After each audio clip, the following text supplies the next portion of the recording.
शरीरं यदवाप्नोति यच्चापि उत्क्रमातीश्वरः गृहीत्वैतानि संयाति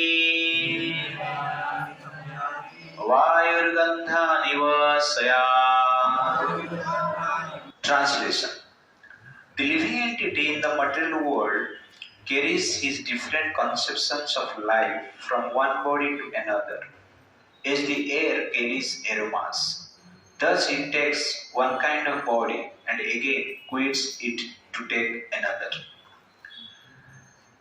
तो एक महत्वपूर्ण वर्ष है जहां पर भगवान बताते हैं कि किस प्रकार जीवात्मा अनेक प्रकार के शरीर धारण करता है, उसका जो आधार क्या है, किसके कारण डिफरेंट शरीर मिलता है, तो यहाँ पर भगवान बताते हैं.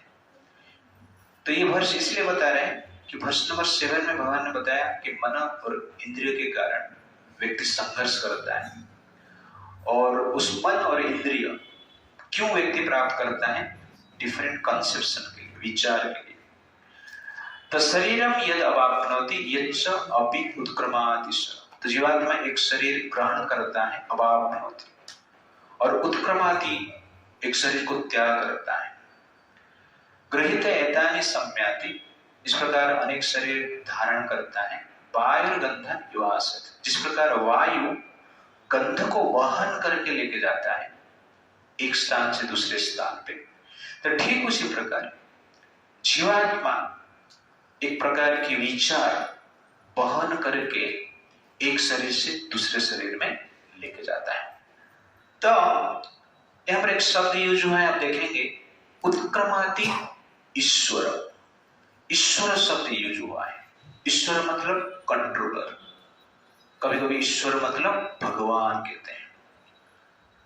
तो ईश्वर और परम ईश्वर, तो जीवात्मा जो है ईश्वर है, लेकिन परम ईश्वर जो है कृष्ण है.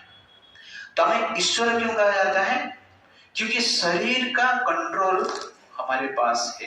तो कहने का अर्थ है किस प्रकार हमें शरीर प्राप्त करना है, उसका जो कंट्रोल है, उसका जो डिसीजन पावर है, वो शरीर प्राप्त करने का जो चॉइस करने की पावर है हमारे पास है, जीवात्मा के पास है. तो इसलिए जीवात्मा को ईश्वर यहाँ पर कहा गया है. जो मायावादी रहते हैं वो कहते हैं यहाँ पर जीवात्मा को ईश्वर कहा गया इसलिए वो भगवान है, इस प्रकार कहते हैं वो. ओके ना. लेकिन कृष्ण जब अपना आइडेंटिटी देते हैं वो कहते हैं मैं अध्यक्षण प्रकृति, मैं प्रकृति को कंट्रोल करता हूं. बट जीवात्मा का जब आइडेंटिफिकेशन देते हैं, क्या देते हैं, मनः षष्ठानि इंद्रियाणि प्रकृति स्थानि कर्षति.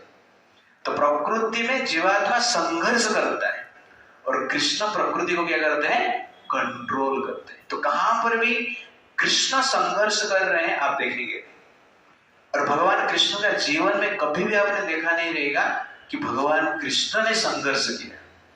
राम ने संघर्ष किया, हम मान सकते हैं, ओके, क्योंकि मानव के रूप में थे, इसलिए मानव के जैसे ही वर्ताव करते थे. लेकिन भगवान कृष्ण ने कभी भी संघर्ष नहीं की, इसलिए मया अध्यक्षण प्रकृति. और यहाँ पर जीवात्मा जो है प्रकृति स्थानि कर्षति, प्रकृति में संघर्ष कर रहा है, संघर्ष कर रहा है, कर्षण हो रहा है, उसको कष्ट हो रहा है. इसीलिए यहाँ पर जो ईश्वर है वो जनरली जीवात्मा है, परमात्मा नहीं, ईश्वर नहीं, परमेश्वर नहीं. तो हम ईश्वर जब हमें कहा जाता है, हमारा इतना कंट्रोल है कि किस प्रकार शरीर हमें चाहिए वो चूज करना, किस प्रकार एक्शन हमें करना है, जिसके अनुसार हमें शरीर मिलेगा, उस एक्शन को चूज करने की जो कैपेसिटी है, स्वतंत्र है, हमारे पास है. इसलिए जीवात्मा को क्या कहा जाता है, ईश्वर कहा जाता है.